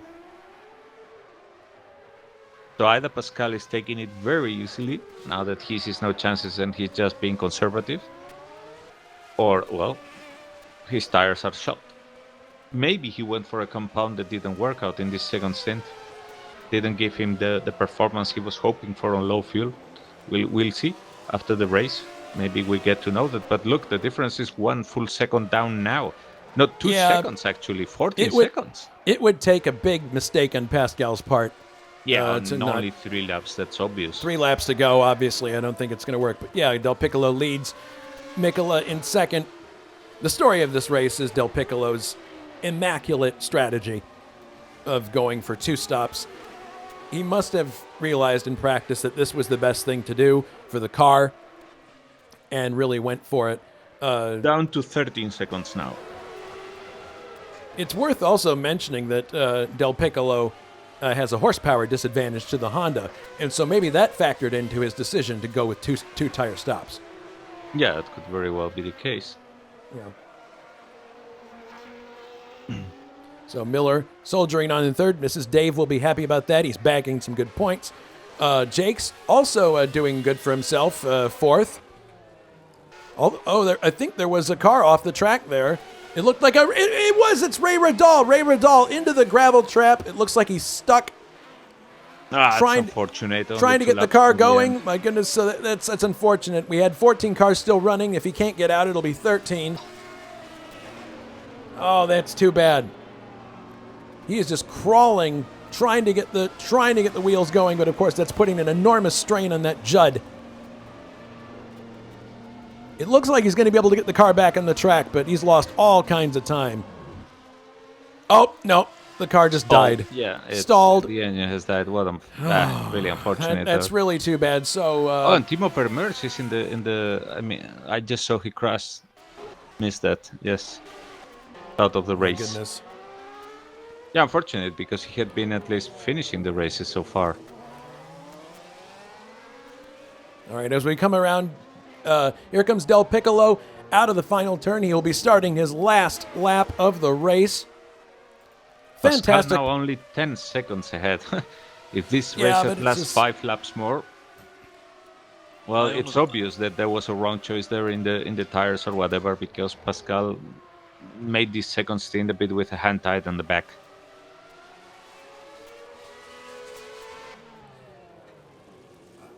Yep, here comes Del Piccolo down to the hairpin for the last time. The lead is 22 seconds. He can basically just cruise home. A very well-deserved win for Gabriel after very much... well deserved by someone who is so enthusiastic, always putting so many laps in the server, training like hell for these races. Yeah, he really puts a lot of laps in the server, it's true. Someone who really... And that's always... I'm always on the fence myself as a driver What's about wrong putting... with Pascal, it's only 6 seconds now to Dave Miller. My goodness, well, he's dropped... Yeah, he's dropped a lot of time. What's going on? Maybe he's flat-spotted a tire? 5 seconds now. I mean, stay with the leader because he's going to win the race, but I'll tell you what's going on from behind. Well, here comes Del Piccolo. He's going to take the flag in just a second. 4 seconds now. My goodness. All right. And Del Piccolo comes down to the final corner and wins the French Grand Prix for Eddie Jordan. Fantastic victory. And now we're taking a look at second place. Pascal Mikola, who is rapidly losing time to third place Dave Miller, but it looks like he's going to be able to preserve his second place. We'll see. He's only got 3 corners to go. You can see there in the background, Miller bottled up behind Richard Wilkes. Mikola comes down to the final corner and will take second place. With only 3 seconds advantage. I mean, that was really, really, really tight. There goes Miller taking third. Fourth, and still on the track, is David Jakes. A pretty quiet race for him, but considering where he started, and it wasn't really Brabham's weekend, I guess you could say. Grant retiring earlier, but Jakes is going to come home fourth. That's a lot of good points for him, if 3 is a lot. And a great top 5 position for Tim Hiller here. Yeah, excellent result for Tim, especially considering that he had an off earlier in the race, dropped down to 8th place. Didn't let it get to him. Climbed back up the field again. Little Al. No, come on, man. Let him finish. Yellow flags being shown at the start-finish line, probably because people have parked. But there's Tim Hiller taking 6th place. Or 5th place, sorry. 6th place, and stopped already on the track, is Wilkes. 7th is Brian Janik. 8th, Anders Nilsson. So, no points for the minority team, but at least they finished the race. 9th, Juha Boss. 10th, Little Al. So, not the best of races for McLaren. 11th, Ray Riddall out of the race. Chapman finishes 12th. 13th for Bruno Chacon. And those were the last... Jules Bouchard in 14th. So, those were the only cars that finished the race. Out of the race, and 15th was Timo Vermeers. Then you had Mike Olsen, Jason Whited, Adam Hackman, Gianluca Desposito, Victor Alcacer, Lewis Stevens, David Saber, Guy Kramer, K.O. McKeels, Jonatan Acerclinth, and Grant Riddall, 26th and last.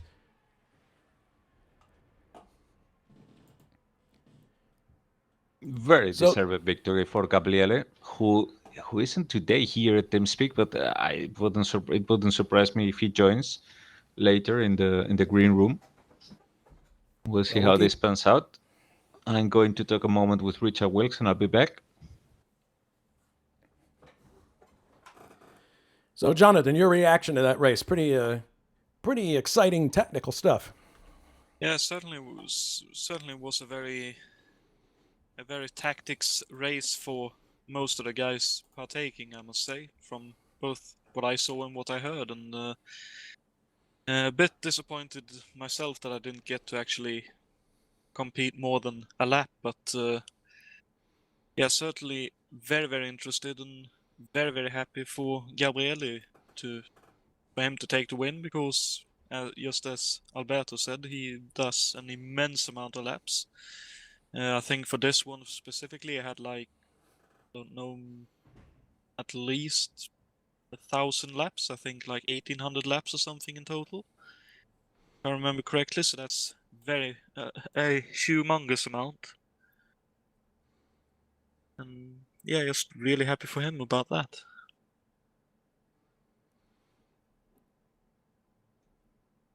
Yeah, waiting on people in the green room. We lost a great deal of the prep work that we did in the broadcast because we had to stop and restart the stream.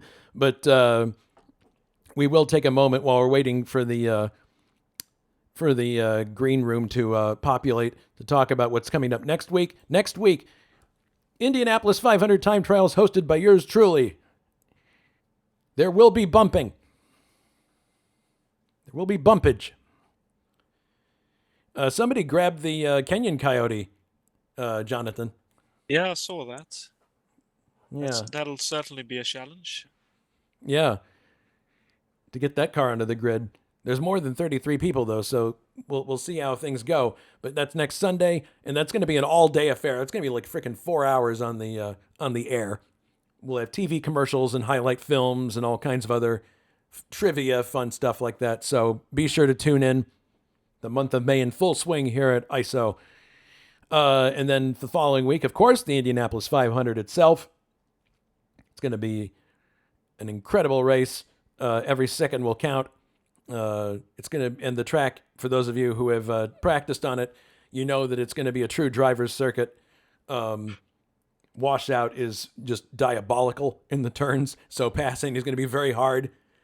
So it's definitely going to be one of the most challenging 500s that we've run in this league or any other. And Jonathan, you're going to be finishing up the Australian Super Touring Championship, correct? Yep. Will be in between qualifying for Indianapolis and the 500. No, it will not be. It's on Wednesday, May 20th. It's after. Was it changed again? I don't know. That's what I read on the. That's what I read in the forum. Let's have a quick look. Maybe I'm wrong.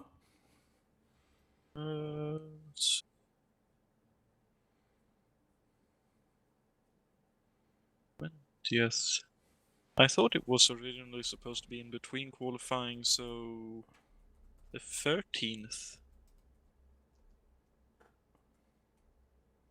Well, if it says the 20th, it's the 20th. It just feels a little bit off since Indianapolis on the 24th. But hopefully that'll be fine for everyone. All right, so we don't have anybody in the green room. Maybe these, some people are not aware of what the green room is physically for.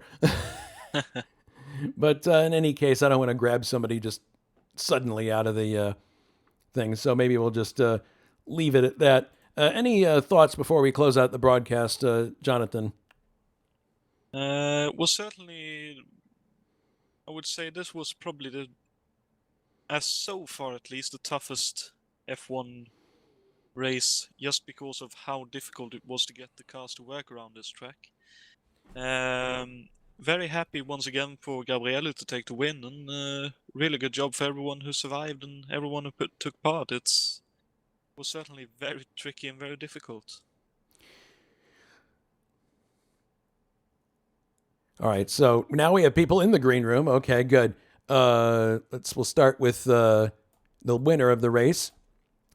Gabrielle, congratulations on winning the French Grand Prix. A really interesting drive from you. You were one of the few people, if maybe the only person, who chose to make 2 tire stops. Most everybody else chose to make 1. Was this something you discovered in practice, that it made more sense to do 2 instead of 1?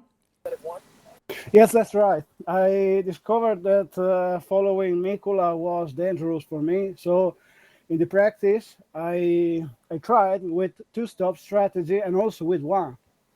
With 1 was the winning with starting the first, but it was not that case. So I had to pass Dave Miller before, and then I tried to pass Mikola, but I know that it's quite impossible to pass him fair.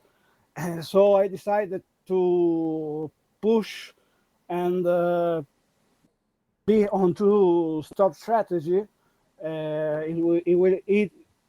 It paid off. Sorry for my bad English, but I so emotionated. Well, it was interesting to watch because we were curious about what choices you had made, and when you came in early, we assumed that there were two stops coming, so we knew that you were going for the overlap, and it played out perfectly. So really, really well done. We're also joined by Dave Miller. Dave, you finished in third place. How was your race? Looked like it was pretty quiet. Yeah, it was mostly uneventful. I'm not sure what happened to Pascal at the end. Looked like he might have run out of fuel or something because I made up about 20 seconds on him in the last few laps, but not enough to catch him in the end. But certainly most enjoyable, and big well done to Gabriel for a brilliant win. Strategy there was something I'd never thought of, and don't think anyone else did either. One other question I had for Gabrielle, it just occurred to me towards the end of the race that perhaps the horsepower difference between your Ford engine and the Honda might have been part of your choice. Was it? The more advanced I had on a powerful engine as Ford is in twice. One is the torque. Ford engine has a very good torque, and second one is the power on IG. So I could stay with more downforce, and more downforce here helped me a lot to drive clean and fast. So That's interesting. Happy. I'm very, very happy. Well, congratulations. And looking ahead, everybody, the next race is going to be Great Britain. Any thoughts on that? Well, I'll certainly be hoping to drag the Williams to a good result again. That was one of Mansell's best performances in the real season. So we'll try and replicate that, but we'll just see. I think that was his first win, too. No, this race was... he won in France as well. That's right. Yeah.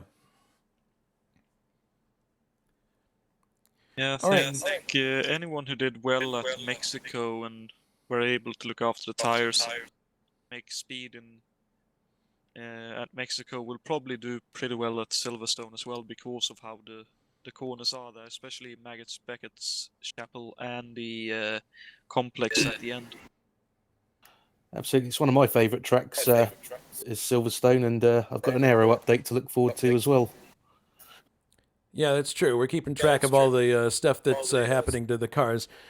All right. Well, if there's no other comments there, we're going to close out the broadcast. Remember, next Sunday we have the Indy Time Trials, which is going to be very exciting. I want to thank Jonatan for jumping in and doing color commentary with us after he retired from the race. That was nice of you. And Alberto, who is off in the admin room, thanks to him as well for his expertise in this race. So once again, thanks to everybody for watching and sticking with us through the slight hiccup we had early on.